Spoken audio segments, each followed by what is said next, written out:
Hello guys, today I'm going to be teaching you about another chess opening called the Ruy Lopez. This is one of the oldest openings in chess. It has a lot of theory and it also has many variations. This is a very common white opening and it is played by many at the tournament level and also at the highest level. So today I will teach you three variations: the closed variation, exchange variation, and also how to play against the Berlin defense when playing the Ruy Lopez. Let's get started. This is the Ruy Lopez. e4, e5, knight f3, knight c6, bishop b5. This is the start of the Ruy Lopez. Many variations branch from this exact position. The one I'll be showing right now is the closed variation. Usually begins with a6, bishop a5, knight f3, and then castles. Here you might be thinking, what if black takes the pawn? Well, let's see what happens. Black takes, rook e1. They usually go knight d6. Now you can take this pawn. Knight takes, rook takes, and bishop e7. As you can see, you're already developed. Black's position's cramped, and you have many opportunities to develop all of your pieces. And also, which is very rare in the opening, your rook's already in the center. So this is definitely not good for black. So going back, here, what is usually played is bishop e7. d6 is also fine, and b5 is also fine. These are very similar and most likely will lead to the same position. Now you play rook e1, castles, and c3. This is a very important move. This has two plans. One, this is white's best bishop in the game. At all costs, you should never trade this unless you have a good reason to do so. So what a black's plan is basically play b5. You have to go bishop b3, and if c3 weren't here and pawn would be on c2, then they would play knight a5, and they would force the trade of this bishop. So by playing c3, you can always drop back to c2 now with your bishop. And also playing the Ruy Lopez, you want to play d4, and this also helps support the pawn push. So usually continues d6.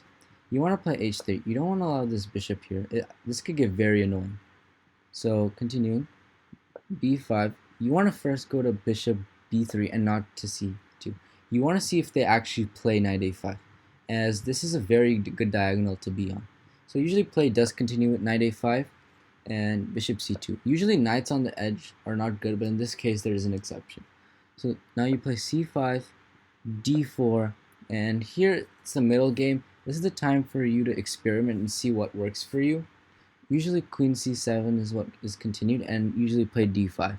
This is a good solid setup for both positions, and it gives equal attacking chances for both sides. This is the exchange variation. So let's go to the original position of Ruy Lopez. e4, e5, knight f3, knight c6, bishop b5, and now when black plays a6 here, instead of going bishop a4, we go bishop takes c6. This is a very uncommon variation, as I said before, this is the most important bishop and the best bishop in white's opening, and you're immediately giving it away. Here, black can take with either pawn. Usually, black takes with the d pawn. This opens the bishop's diagonal. If you were to take the b pawn, it wouldn't be too good for black. So here, you usually don't take this pawn, as you're basically opening this file up for black to attack, and your king has not castled yet. Usually, I continue d3. They usually play bishop g4, bishop e3, and then you can just start developing. One thing to note is, if you can castle here, but you could get into some complications, as if you would try to attack here, then black actually has a nasty move, h5, and here you cannot take this bishop, as here are the consequences. You have to drop back, and now queen h4, threatening mate. And if you think you can get away with f3 by trying to avoid the checkmate, well then now g3, and checkmate is unavoidable. Only move is rook e1 and then queen h1 checkmate. So these are some small traps to avoid, but in general you should just try to develop and try to control the center as much as possible.